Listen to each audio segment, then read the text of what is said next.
jenenge info sudah diterima ki arep nembang-nembang apa ora usah buang-buang waktu kok ngene aku ora seneng aku ki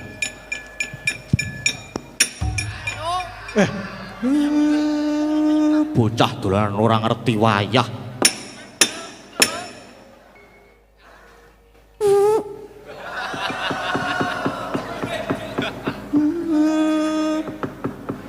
ora ngerti wayah wis dolanan iki apa kok aku metu ora nganggo rep pengen ta kowe Pak iya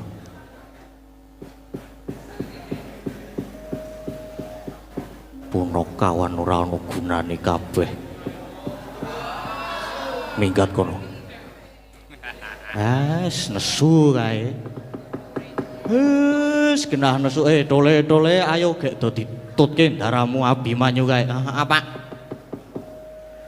tunjung bangtrate ayo le ayo monggo Pak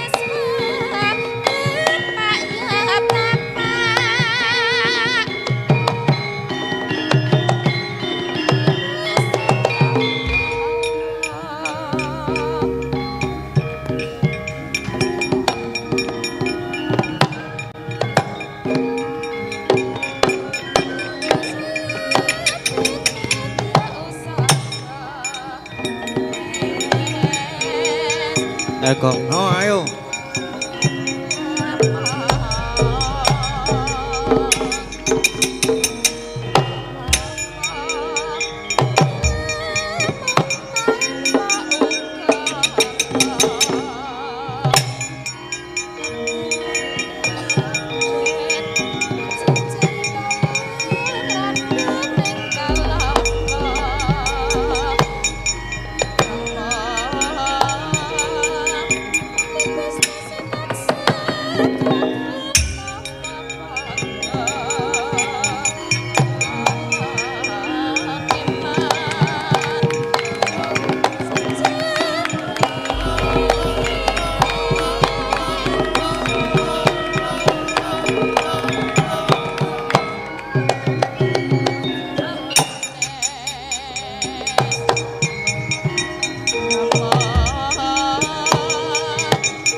Wah.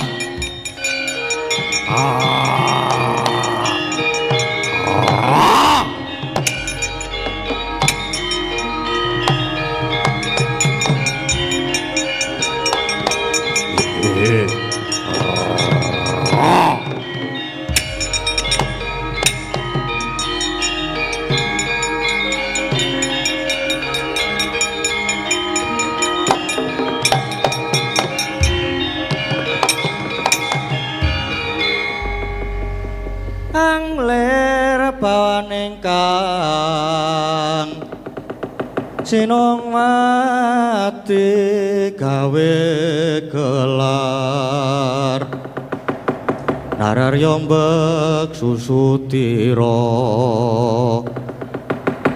pamok sang mangrempak Suranggangkara kita mangsa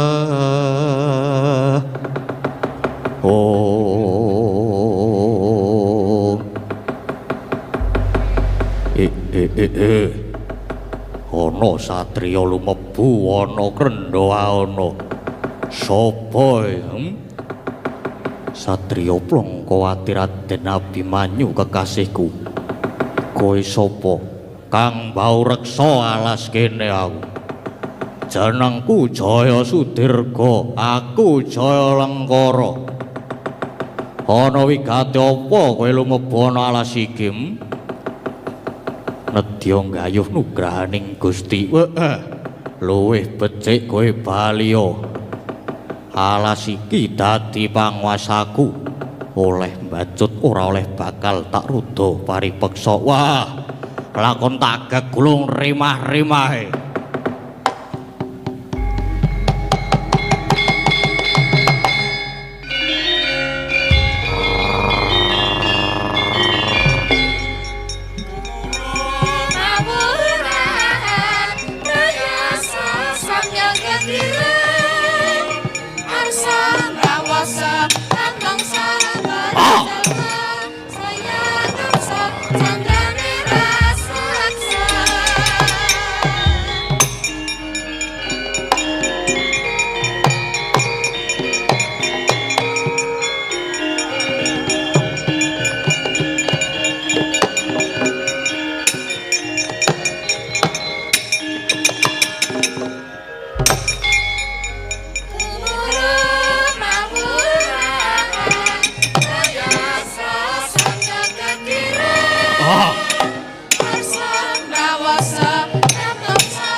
Kakang Jaya Sudirga tekaning pati.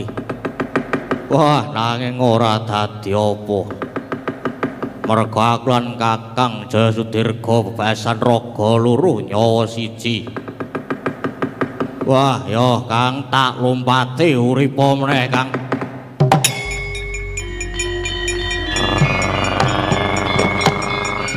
Wah. Wah.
Muduna, mudun. Wah. Wah. Ya, colke. Colke. Wah. Wah.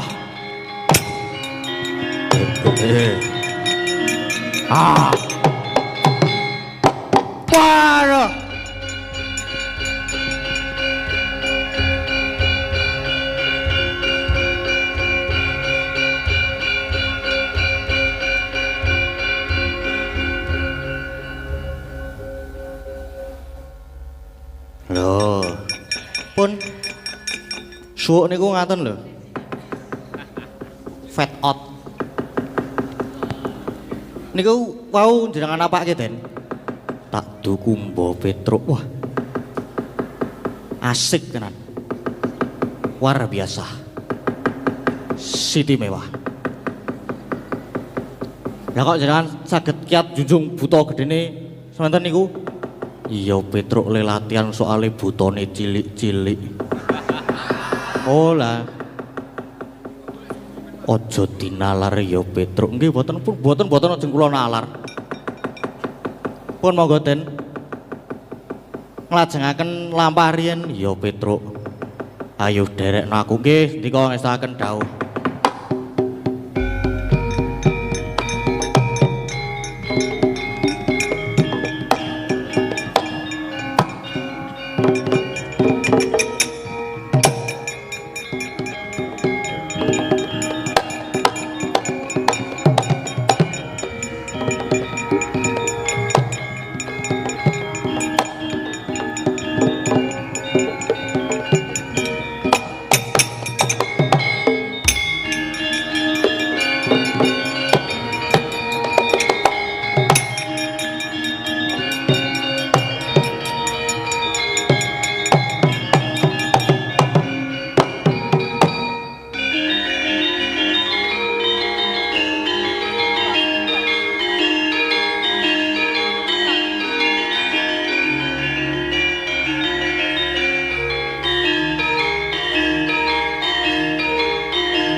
Putuku nger. Wes mana? Kula wonten dawuh yang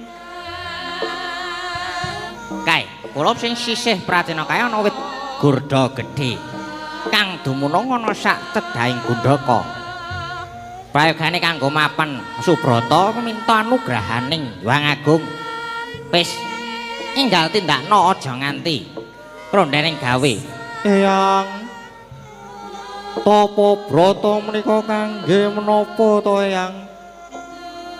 kanggo nyambungke rasa lawan Gusti Kang Maha Kuwasa. Dimen sira bisa anggayuh kamulyan lair lan batin. Kula menika sampun mulya Eyang. Kula menika anak ratu, anake wong sugih. Mboten sapriyatin nggo mantuk mawon kula pun luwe Eyang. Oh, lah kondong blekudung Nger Lesmana. Kowe iki calon ratu ya, Nger. Ratu kuwi kudu mumpuni ing saliring reh. Ora mung hidup madang wae. Kudu gelem prihatin lan prihatin. Mara gage wiwitana anggonmu semedi ya, Nger. Lah nek kula menika hidup ngombe kok, Mbah. Mboten madang ra masalah penting iso tuku ombe. Kowe iki ya meng padha wae. Wah, mara gage wiwitana anggonmu semedi ya, Nger. Iya, Nger. Wis aja sumelang. Pone yang kelawan paman-pamanira Kurawa Nurada saka sak pembalang lawan jeneng sira, Nger. Nggih, Eyang matur sembah nuwun.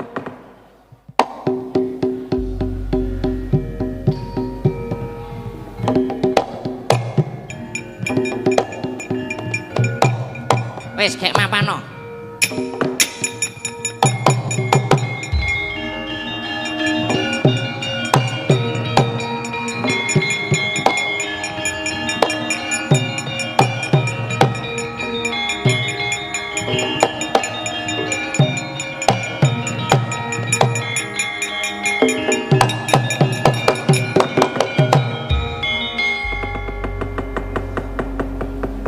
Meraina semubang Iwang Haruna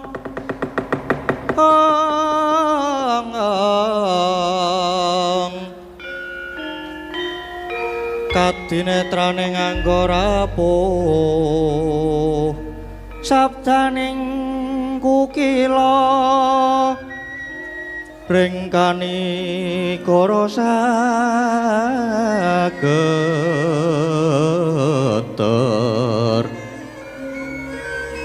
kene tuaning kong ler wuwu sing bini panca ong ong ong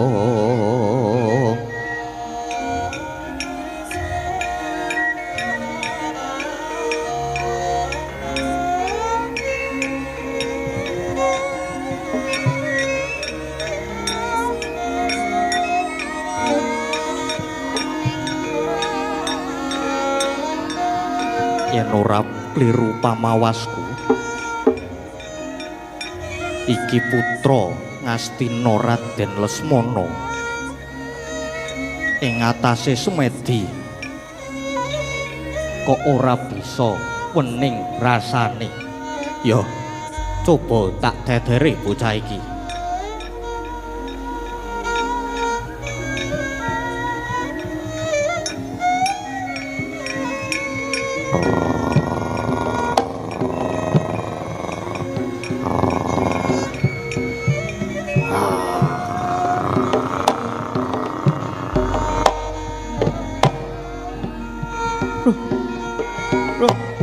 Eyang, Eyang, Eyang.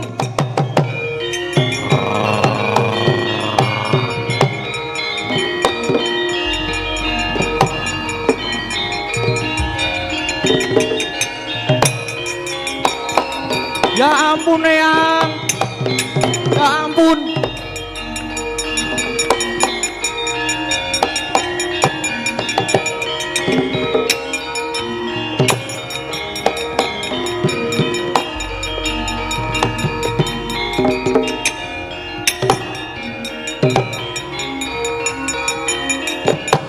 Eyang.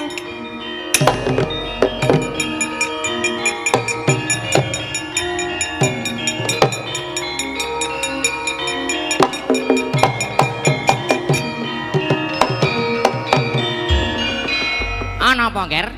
Oh, lah kok mlayu-mlayu kaya mengkono. Kaya lagi doyak karo kewan ganas. Nggih leres Eyang. Leser anu leres sanget. Lah banjur kepiye? Doyak apa? Kula dioyak kali macan yang Wah, lah ya kujur. Kujur jan. Jeneng sira gagal tanantuk karya. Pancen godane kaya ngono kuwi kok, Nger. Sira ora kuat godha ana macan wae wedi. Oh, lah dalah, Lesmana, Nger. Piye to Lesmana? Dadian ngono sira gagal tanantuk wahyu. Wis, prayogane bali ning Praja Ngastina wae. nggih yang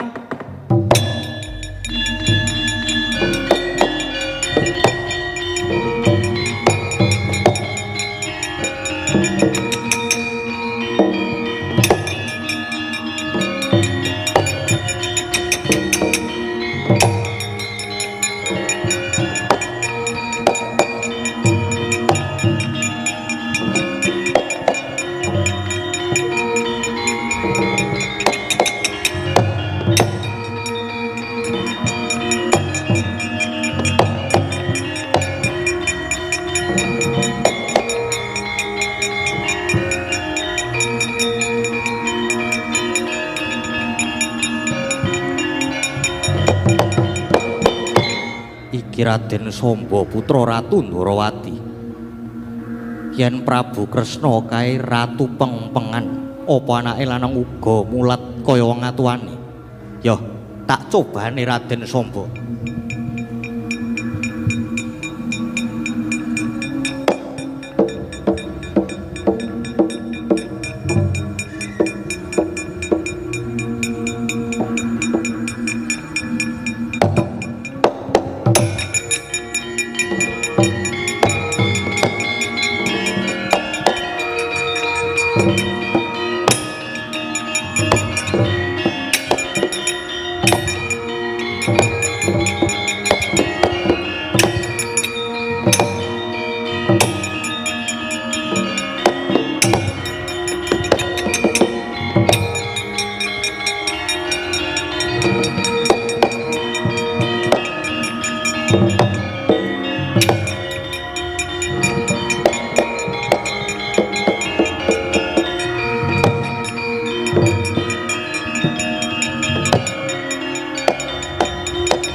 Apa to? Ora lidok ujare wong adaplok. Bola bali iki yen tekan mesti bisa ketekan Kang Ginayo. Tuladane iki kaya aku Raden Samba. Wah, lah dalah. Dasar anak ratu kondang yen satriya limpat ing sembarang reh. Mula cetha yen aku iki satriya pinunjul titah kang pinilih. Awit dina iki jagat bakal kebrebekan marang kondanging Samba. Kang wis sembada boyong marang wahyu cakraning rat.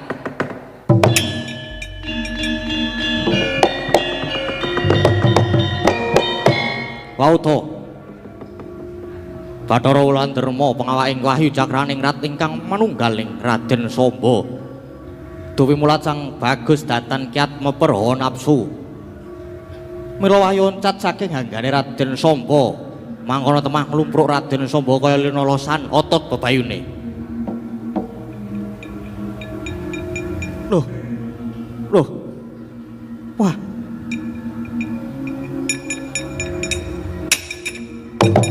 Loh. Wah, mati aku.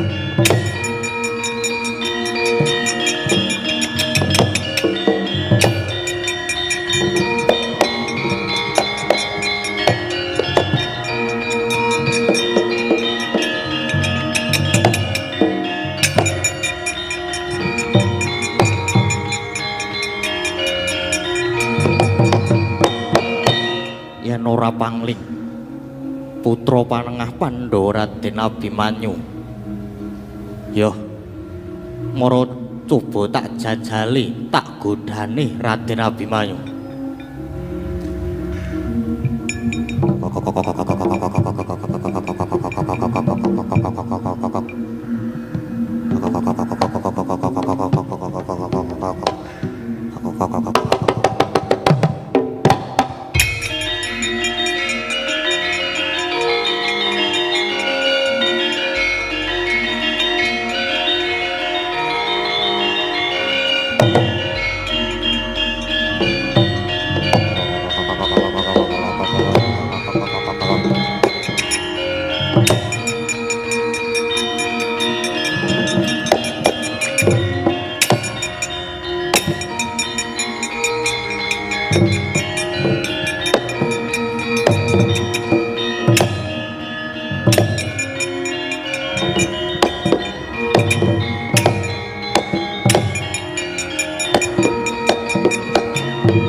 Satrio,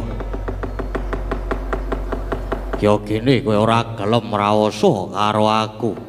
Mengkoton dhisik kisana. Ngalahke wong liya kuwi luwih gampang tinimbang ngalahke nepsune dhewe. Sediane mung bakal nggayuh wahyu kamulan ora nedya gawe pepati. Apa yen wis oleh wahyu kowe bakal golek kondang. Wah, lah dalah cetha kowe kepengin sugih lan kepengin mulya. Kathi sugih bondo kowe bisa tumindak sak karepmu dhewe. Benerke kang ngluputke kang bener. Nginger marang jejeke ngadil luput pandakwamu. Ciptaning Abimanyu mung mligi mulyaki marang kawula. Abimanyu ora bakal nutup mripat buntu talingan weruh kawula kajiret dening kasangsaran. Luwih becik Abimanyu lebur tumpur lamun tan bisa ngangkat kamulyaning bebrayan agung. Wah, iki sing tak goleki.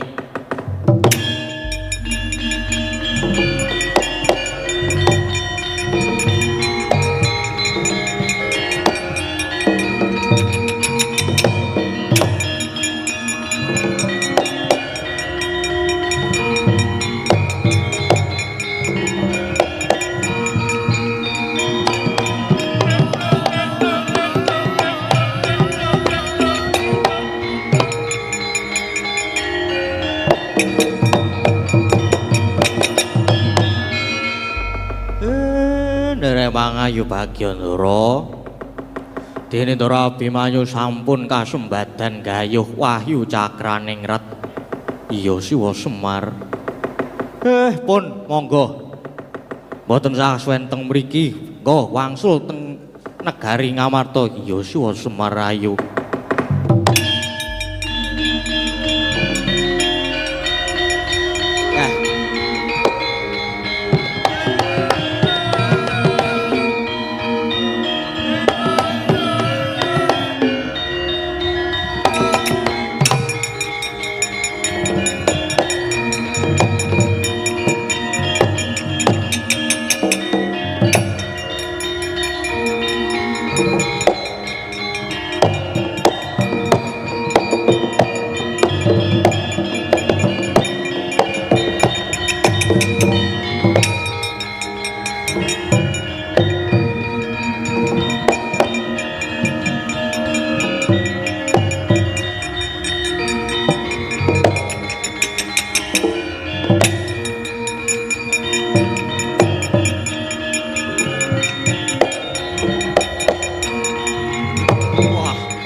purna gatining carita jeneng selawat ragali sasunderan apuranten wonten lebat kawula. Wah, Werkudara yo. Endi Wahyu cakrane ra tak jaluk. Wah, tungkak tampanana. Wah. Wah. Wah. Wah, Bali.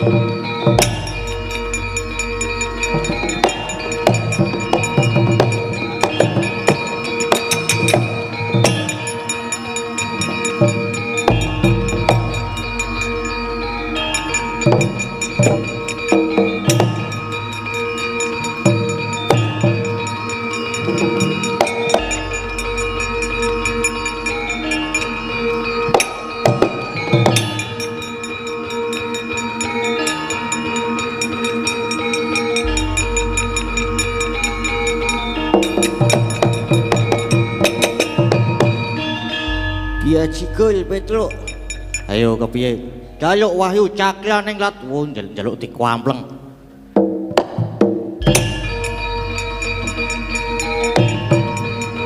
Aduh. Aduh. Aduh. Aduh.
Ki Gada. Sarendeng kalian kadang para Pandhawa lan Koko Prabu. Ing atas Semar menika momong dhateng para Pandhawa menika bebasan wiwit jabang ngantos trapang, wiwit kuncung ngantos gelung. Nanging kenging menapa Semar boten sawetawis wekdal, boten sowan. Nanging boten sami nanjaken lho mengko dhisik to Yai. Mengko dhisik iki pun Kakang lan adi-adimu lagi arep budal menyang Karang Kadempel. Arep nanjake marang Kakang Semar. Kok lagi saiki? Kawit wau ki ewa apa? Mongko Semar samenika nembe wonten salebeting bebaya malah kepara sisih sembire Semar badhe dumugi ning Sirna. Krana kalian Pendhita Durna Semar dipun larung wonten ing samudra.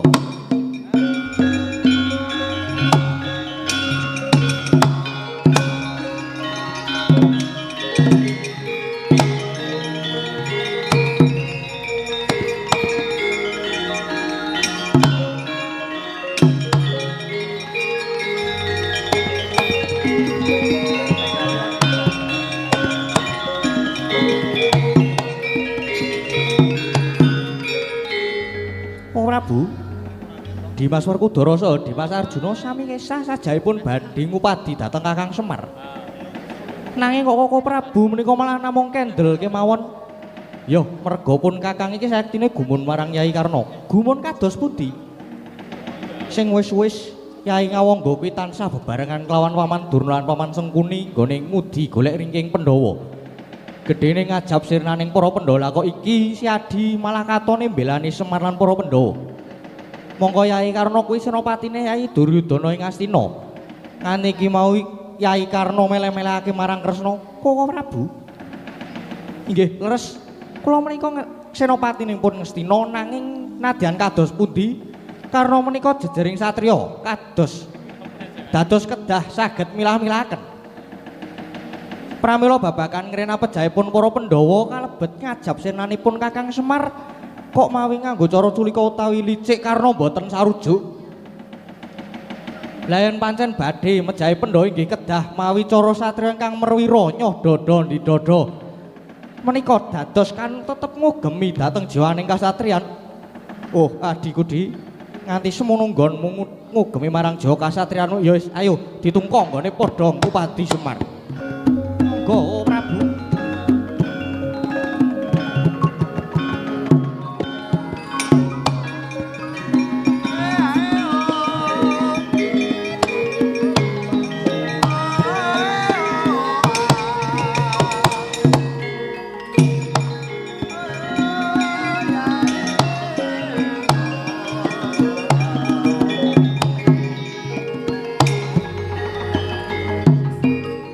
Suli cariyos ngajeng Kilurah Semar ingkang wonten salebeting cupu den larung ing samudra temah kumbak kumbuling kega alun gegulungan nanging eling-eling Kilurah Semar dewa ngeja antah nadyan den larung parandene Waluya Jati saged luar medal saking cupu saryang rajut Sang Suksma Jati.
Rahina sumubang iwang haruna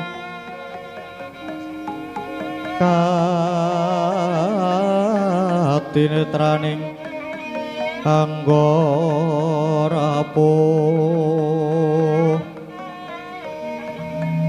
sabdaning kukila rengganigara sageter Raga Jati apa to sebabe dene Raga Jati ngracut marang Sukma Jati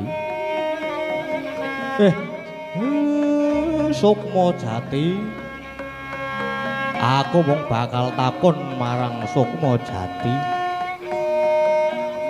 dan sekirane wis ora kerasan manggon ning awakku wis ora kerasan bareng karo aku mbok ya wis aku tak mati ana telenging segara iki wae Raga Jati nadyan taun ana windana nganti tekaning abad aku ya Iwang Isma tetep kudu momong marang Raga Jati iya kena ngopo Semar ki mung kepengin netepi jejiban dadi pamong agung lah kok dadi cobane abot kaya mangkene mula sampean banjur tak rajut mung bakal tak tanting apa sekirane Sukma Jati sih betah momong marang Raga Jati Meraina sumubang iwang haruna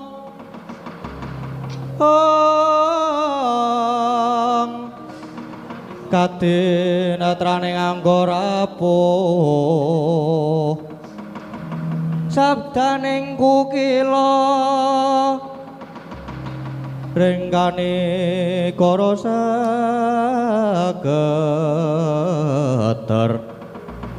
Kini tungane kong lerowo sing pini panca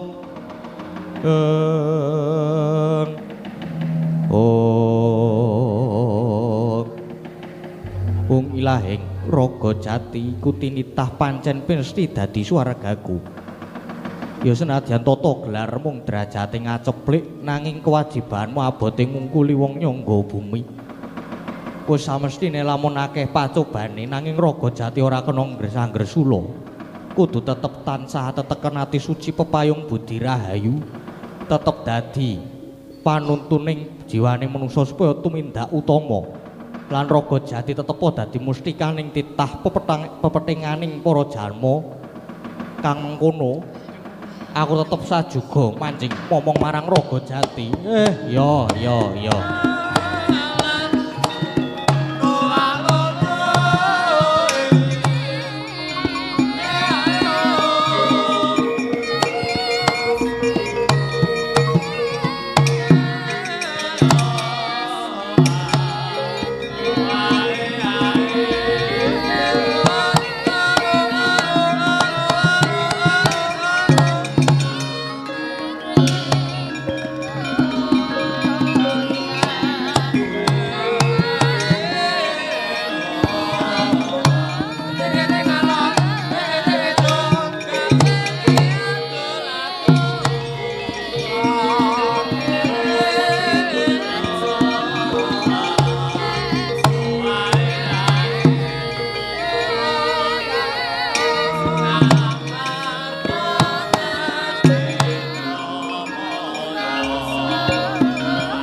Nggih, Gus.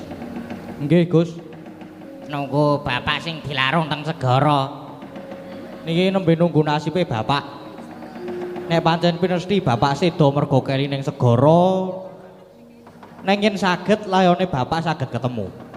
Lah niki kok Ndara Werkudara, Ndara Janaka nggih teng mriki.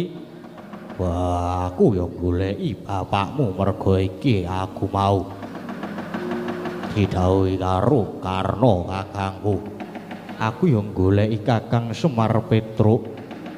Lah mau ki do ngopo, Ce? Kok nembe saiki? Bapak suwe ora sebo caos ki mestine ya terus ditanjeke. Nah bareng krungu nek bapak dilarung teng segara do bingung. Apa ora? Eling lho Gus, eling. Panjenengan menika dimong kalih bapak wiwit do isih timur. Ah bener kowe Tru, ning ya ngene, piye Gong? Ngene ya. Bapake dilarung ning segara, mau-maune merga ketekan Durna. Mongko Durna ki gurune Ndara Werkudara, Ndara Janaka. Ning sing kudu dipikir Semar ki le momong Pendhawa ki wit jabang nganti crapang. Dasare labahane bapak ki ya kaya tenan, ndak saiki mung kari abot. Bapak apa gurune? Aku ki percaya sing jeneng murid mesti wae setya bekti karo gurune. Ning apa ya nek pakartine gurune nasar tumindahe kaya ngono kuwi arep ditiru. Apa meneh pendhita kok senengane memateni sepadaning titah. Nek aku nek Bagong lho ya, Truk. Isin aku duwe guru sing kaya ngono kuwi.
Werkudara.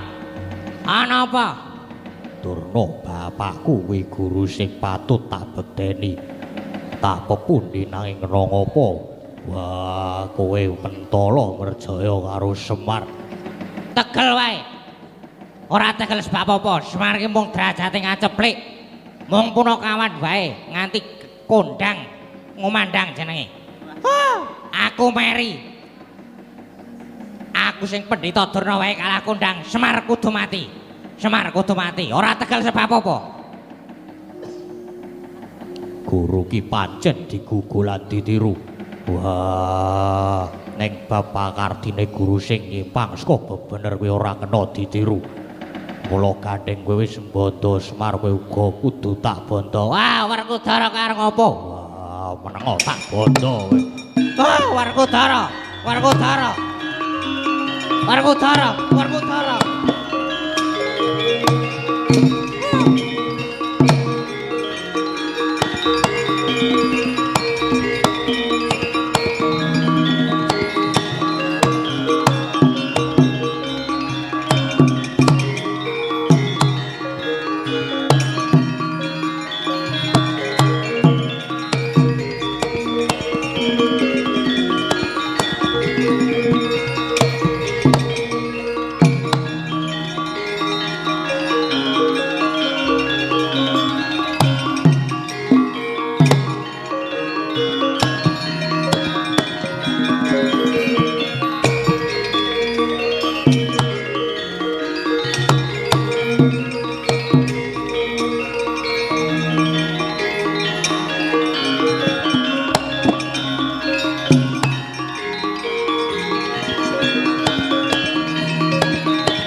Ndarawati, Ndarakarna.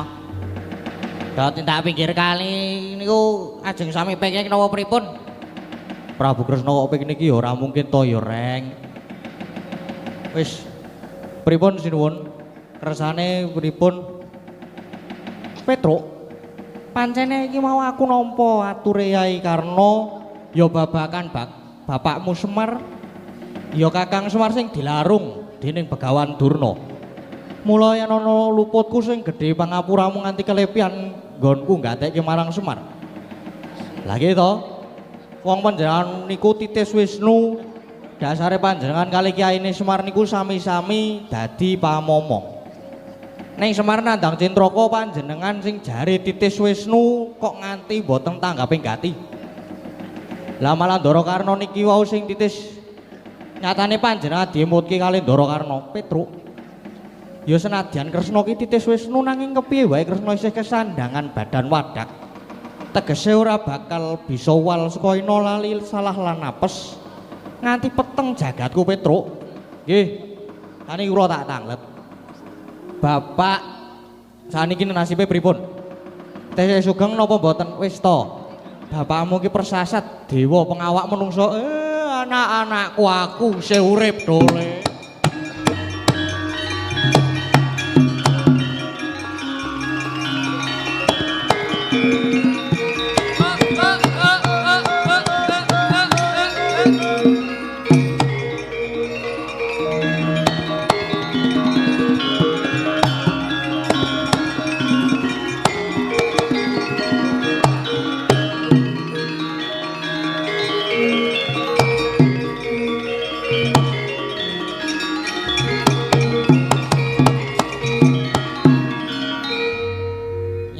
Bapak. Wah, bapak isih urip. Iya, aku isih urip dole. Wah. Syukur bapak tesih waluya.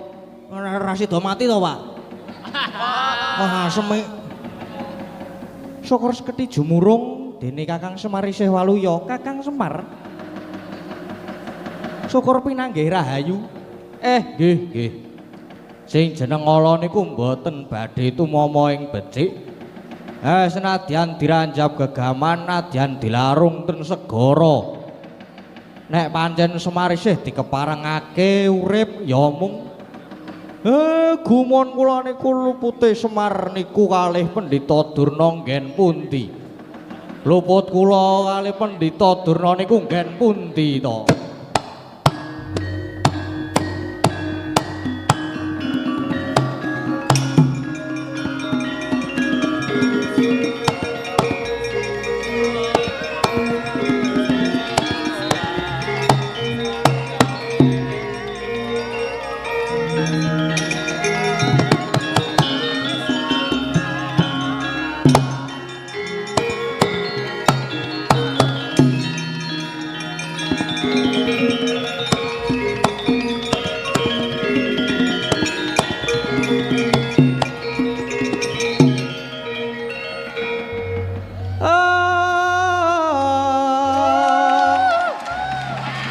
Purana gatining carita jeneng sela adar kali sasonderan hapuranten wonten lepat kawula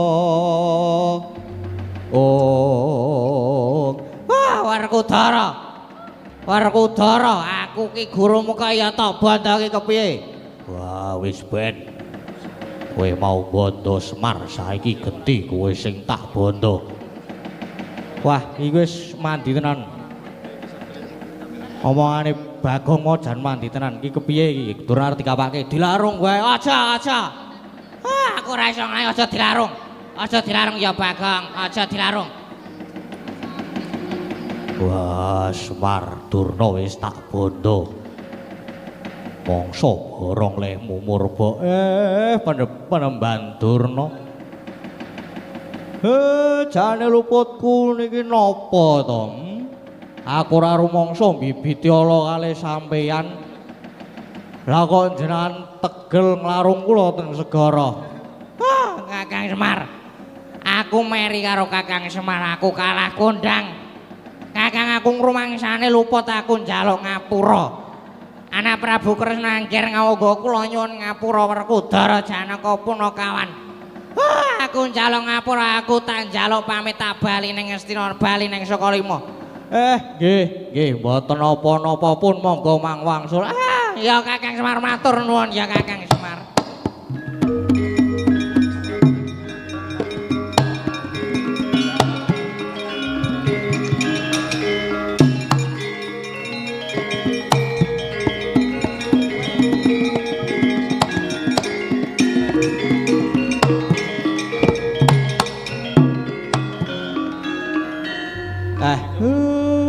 Wong luput niku nek wis ngrumangsani lupute, nek wis njaluk ngapura ya kudu diapura, waton aja dibaleni meneh. Mula kabeh lelakon iki kena dienggo kaca benggala supaya urip wonten madya pada niki kebak katentreman. Adoh seka memungsuhan lan tansah dicaketke marang sanak kadang. Sanak roang mitra karuh kersane rumaket leda seduluran. Urip samat sinamadan daya dinayan bantu binantu. Wong urip ning alam padang niki nek duwe musuh siji niku wis kakehan. Suradira jayaning rat lebur dening pangastuti rahayu ndara.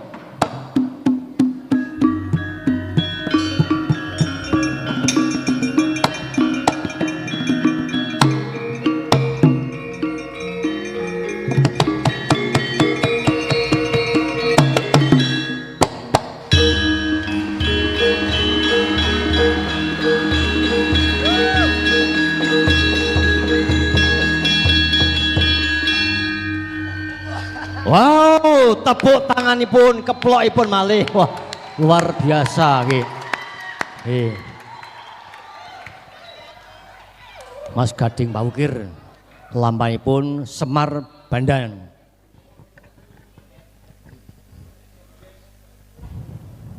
Inggih kalenggan menika saestu katuraken Sugeng panuwun dhateng Bapak Kepala Sekolah.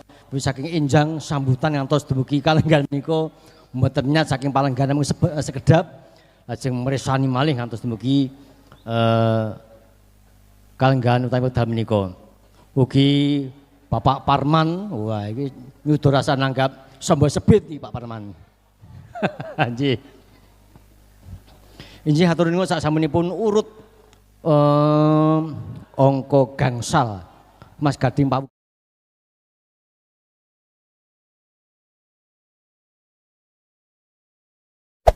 Hey there. Subscribe to my channel. And also press this bell icon.